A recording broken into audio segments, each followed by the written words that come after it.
ଆଜିର ଭିଡ଼ିଓଟି ଆପଣଙ୍କ ପାଇଁ ବହୁତ ଖାସ୍ ରହିବ କାରଣ ଆଜିର ଭିଡ଼ିଓରେ ଆପଣମାନେ ଜାଣିବେ ଆପଣଙ୍କର ମାସିକ ରାଶିଫଳ ବିଷୟରେ।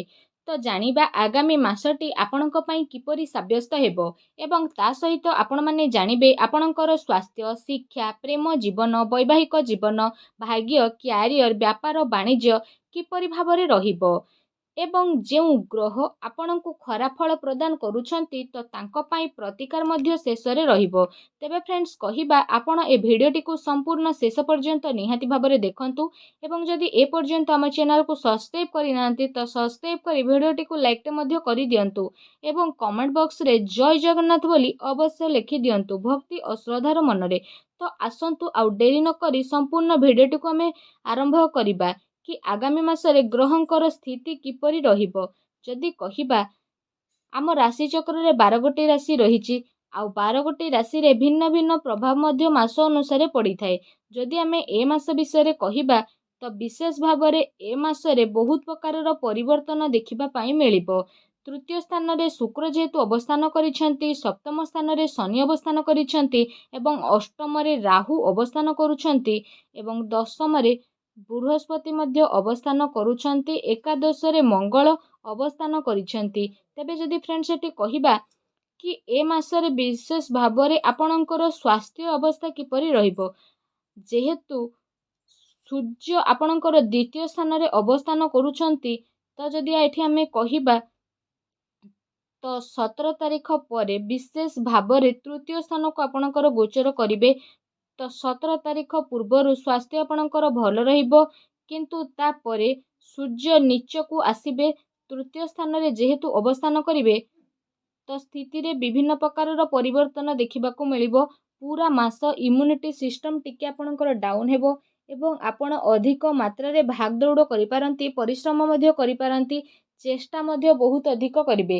ତା ସହିତ ଆପଣ ଟ୍ରାଭେଲ ମଧ୍ୟ ଏ ସମୟରେ କରିବେ, ମାର୍କେଟିଂ କାର୍ଯ୍ୟ ମଧ୍ୟ ଆପଣଙ୍କର ଅଧିକ ରହିଯିବ, ଆପଣ ବହୁତ ଅଧିକ ବୁଲାବୁଲି କରିବେ, ଟେନସନ୍ ମଧ୍ୟ ଆପଣଙ୍କୁ ନେବା ପାଇଁ ପଡ଼ିପାରେ। ଆପଣଙ୍କର ରାଶି ଯେହେତୁ 16 ଅକ୍ଟୋବର ପରେ ଆପଣଙ୍କୁ ବହୁତ କିଛି ହଇରାଣ କରିବେ, ଠକେଇବେ ଏବଂ ଇମ୍ୟୁନିଟି ସିଷ୍ଟମକୁ ମଧ୍ୟ ବିଶେଷ ଭାବରେ ଆପଣଙ୍କର ଡାଉନ୍ କରିଦେବେ। ଯେହେତୁ ତୃତୀୟ ଘରେ ଅବସ୍ଥାନ କରିବେ ତ ଏଠି ଯଦି କହିବା ଆପଣଙ୍କୁ ଆପଣଙ୍କ ନିଜ ଶରୀର ଉପରେ ଧ୍ୟାନ ଦେବା ପାଇଁ ପଡ଼ିବ। ତା ସହିତ ଯଦି ଏଠି ଆମେ କହିବା ତ ଆପଣଙ୍କର ଶିକ୍ଷା କ୍ଷେତ୍ର କିପରି ରହିବ ଏ ମାସରେ ବିଶେଷ ଭାବରେ ଯଦି ଶିକ୍ଷା କ୍ଷେତ୍ର ବିଷୟରେ କହିବା ତ ଶିକ୍ଷା କ୍ଷେତ୍ରର ଗୃହ ହେଉଛି ପଞ୍ଚମ। ତ ପଞ୍ଚମ ଗୃହର ଅଧିପତି ହେଉଛନ୍ତି ଗୁରୁ ବୃହସ୍ପତି। ଗୁରୁ ବୃହସ୍ପତି ଆପଣଙ୍କ କେନ୍ଦ୍ରରେ ଯେହେତୁ ଅବସ୍ଥାନ କରିଛନ୍ତି, ଦଶମ ସ୍ଥାନରେ ଅବସ୍ଥାନ କରିଛନ୍ତି ତ ବହୁତ ଭଲ କଥା ଆପଣ ଭାବିବେ ପାଠ ପଢ଼ାକୁ ନେଇକି। ଆପଣ ବିଶେଷ ଭାବରେ ଭାବିବେ କି ମୁଁ ଏଇଟା କରିବି, ମୁଁ ସେଇଟା କରିବି, ମୁଁ ଏଇଟା କଲେ ମୋର ଭଲ ହେବ କି ଖରାପ ହେବ, କିପରି ପାଠପଢ଼ା ଭଲ ହେବ, ତା ସହିତ ପାଠ କିପରି ସହଜରେ ମନେ ରହିବ, ଏମିତି ଆପଣଙ୍କ ମନକୁ ଆସିବ, ଆପଣ ଭାବିବେ ମଧ୍ୟ। କିନ୍ତୁ ଆପଣଙ୍କର କାର୍ଯ୍ୟ ପାଠ ପଢ଼ାରେ ଟିକେ ଲେଟ୍ ହେବ, ଆପଣଙ୍କର ପାଠଟି ସେତେ ମାତ୍ରାରେ ମନେ ରହିବ ନାହିଁ, ଆପଣଙ୍କର ପାଠ ପଢ଼ା ଟିକେ ଆପଣ ଭୁଲିଯାଆନ୍ତି, ଯାହା ଆପଣ ପଢ଼ିବେ ସେଟା ଆପଣଙ୍କ ଶୀଘ୍ର ଶୀଘ୍ର ମନେ ରହିବ ନାହିଁ କାରଣ ଆପଣଙ୍କର ଗୁରୁ ବୃହସ୍ପତି ଶତ୍ରୁ ରାଶିରେ ଅବସ୍ଥାନ କରୁଛନ୍ତି। ଅର୍ଥାତ୍ ଆପଣ ଯାହା ଚାହୁଁଛନ୍ତି ପାଠ ପଢ଼ାକୁ ନେଇକି ବହୁତ କିଛି ଭାବିଛନ୍ତି ତ ସେଇଟା ହେଲେ ଆପଣଙ୍କର ଗୁରୁ କରେଇବେ କିନ୍ତୁ ଲେଟ୍ରେ ସେସବୁ ଆପଣଙ୍କୁ ମିଳିବେ। ଯାହା ବି କିଛି ଆପଣ ଲକ୍ଷ୍ୟ ରଖିଛନ୍ତି ପାଠପଢ଼ାକୁ ନେଇକି ବିଶେଷ ଭାବରେ ସେସବୁ ପାଠପଢ଼ା ପୂରଣ ହେବ କିନ୍ତୁ ଲେଟ୍ରେ ସେସବୁ ଆପଣଙ୍କର ପୂରଣ ହୋଇପାରେ। ଏକ୍ଜାମ୍ ଯଦି ଆପଣଙ୍କର ରହିଛି ତ ଠିକ୍ ଅଛି, ଆପଣଙ୍କର ଏକ୍ଜାମ୍ ଭଲ ରହିବ କିନ୍ତୁ ବେଶୀ ଖରାପ ନାହିଁ, କିଛି ଭଲ ନାହିଁ କାରଣ ଗୁରୁ ବୃହସ୍ପତି କେନ୍ଦ୍ରରେ ଯେହେତୁ ଅବସ୍ଥାନ କରୁଛନ୍ତି ତ ବିଶେଷ ଭାବରେ ଯଦି କହିବା ଆପଣଙ୍କର ସେତେ ଭଲ ନାହିଁ ବା ସେତେ ଭଲ ମଧ୍ୟ ଆପଣଙ୍କ ପାଇଁ ନାହିଁ। ଭଲ ଆପଣଙ୍କ ପାଇଁ କେତେବେଳେ ରହିବ 16 ତାରିଖ ପୂର୍ବରୁ, ସେତେବେଳେ ସୂର୍ଯ୍ୟ ଆପଣଙ୍କର ଦ୍ୱିତୀୟ ସ୍ଥାନରେ ଯେହେତୁ ଅବସ୍ଥାନ କରିବେ ତ ମନ ଆପଣଙ୍କର ସ୍ଥିର ରହିବ ବିଶେଷ ଭାବରେ। ତା ସହିତ ଯଦି ଏଠି ଆମେ କହିବା ତ ମନ ଗୁରୁ ବୃହସ୍ପତି ଡାଇଭର୍ଟେଡ୍ ମଧ୍ୟ କରିପାରନ୍ତି ପରେ। ବାକି ଗୁରୁ ଶତ୍ରୁ ରାଶିରେ ଯେହେତୁ ରହିଛନ୍ତି ତ ଆପଣ କାହା କଥାକୁ ଆଦୌ ବି ଶୁଣନ୍ତୁନି। ପାଠପଢ଼ାରେ ଯଦି ଆପଣଙ୍କୁ କହୁଛନ୍ତି ଏଠି ଆଡ଼ମିସନ୍ କରନ୍ତୁ, ସେଠି ଆଡ଼ମିସନ୍ କରନ୍ତୁ, କେମିତି କଲେ ପାଠଟି ଆପଣଙ୍କର ଭଲ ହେବ, ସେମିତି କଲେ ପାଠଟି ଆପଣଙ୍କର ଜଲ୍ଦି ଭଲ ରହିବ ତ କାହା କଥା ଆପଣ ଶୁଣନ୍ତୁ ନାହିଁ। ଯଦି ଶୁଣିବେ ତ ଆପଣ ହିଁ ଆପଣଙ୍କୁ ବହୁତ ଅସୁବିଧାରେ ପକାଇ ପାରିବେ, ଆପଣଙ୍କର ମନକୁ ବହୁତ ବାଧିବ। କାହିଁକି ନା ଯଦି କହିବା ଗୁରୁ ବୃହସ୍ପତି ଶତ୍ରୁ ରାଶିରେ ଅବସ୍ଥାନ କରିଛନ୍ତି ତ ଯିଏ ଆପଣଙ୍କୁ ଏକଥା କହିବେ ସେ ଆପଣଙ୍କର ଶତ୍ରୁ ହେବେ, ଆପଣ ତାଙ୍କ କଥା ଶୁଣିବେ ଏବଂ ଶତ୍ରୁର କଥା ଶୁଣିଲା ବୋଲି ଆପଣ ବିଶେଷ ଭାବରେ ଭାବିବେ। ତ ତା ସହିତ ଯାହା ବି କିଛି କରୁଛନ୍ତି ନିଜ ହିସାବରେ କରନ୍ତୁ, ନିଜ ହିସାବରେ ପଢ଼ନ୍ତୁ, ଦେଖିବେ ଆପଣଙ୍କ ପାଇଁ ସମୟ ବହୁତ ଭଲ ରହିବ। ପାଠପଢ଼ା ଆପଣଙ୍କ ପାଇଁ ମଧ୍ୟମ ଫରଣରେ ଏ ମାସରେ ବିଶେଷ ଭାବରେ ରହିଛି। ଯଦି ଏଠି ଆମେ ଆପଣମାନଙ୍କୁ କହିବା ବିଶେଷ ଭାବରେ ଆପଣଙ୍କର ପ୍ରେମ ଜୀବନ ବିଷୟରେ, ତ ଏ ମାସ କିପରି କଟିବ ପ୍ରେମ ଜୀବନର ସ୍ଥିତି, ତ ପ୍ରେମ ଜୀବନର ଗୃହ ମଧ୍ୟ ପଞ୍ଚମ ଘର ହୋଇଥାଏ। ଶିକ୍ଷାର କ୍ଷେତ୍ର ପଞ୍ଚମ ଭାଗ ହୋଇଥାଏ ଓ ପ୍ରେମ ଜୀବନର ଗୃହ ମଧ୍ୟ ପଞ୍ଚମ ଗୃହ ହୋଇଥାଏ। ତ ପଞ୍ଚମ ଘରର ସ୍ୱାମୀ ଗୁରୁ ବୃହସ୍ପତି ଦଶମ ସ୍ଥାନରେ ଯେହେତୁ ଅବସ୍ଥାନ କରିଛନ୍ତି, ଆଉ ଦଶମ ସ୍ଥାନରେ ଅବସ୍ଥାନ କରିଛନ୍ତି ମାନେ ଆପଣ ଟିକେ ନିଜେ ପ୍ରେମ ଜୀବନ ଉପରେ ଧ୍ୟାନ ଦେଇପାରିବେ ନାହିଁ। ଆପଣ ନିଜର ପର୍ସନାଲ କାର୍ଯ୍ୟ ଉପରେ ଧ୍ୟାନ ଦେବେ। କାହିଁକି ନା ଗୁରୁ ବୃହସ୍ପତି ଦଶମ ସ୍ଥାନରେ ଅବସ୍ଥାନ କରିଛନ୍ତି। ଦଶମ ସ୍ଥାନ ହେଉଛି କ୍ୟାରିୟର ଗୃହ, କର୍ମକ୍ଷେତ୍ରର ଗୃହ। ତେଣୁ ଆପଣ ଏମିତି କରିପାରନ୍ତି ବା ଆପଣଙ୍କର ଜୀବନସାଥୀ ଯାହାକୁ ଭଲ ପାଉଛନ୍ତି ଆପଣ, ସେ ମଧ୍ୟ ଆପଣଙ୍କ ସହିତ ଏମିତି କରିପାରିବେ। ଆପଣ ଦୁଇ ଜଣଙ୍କ ମଧ୍ୟରେ କେହି ନା କେହି ଏମିତି କରିପାରନ୍ତି।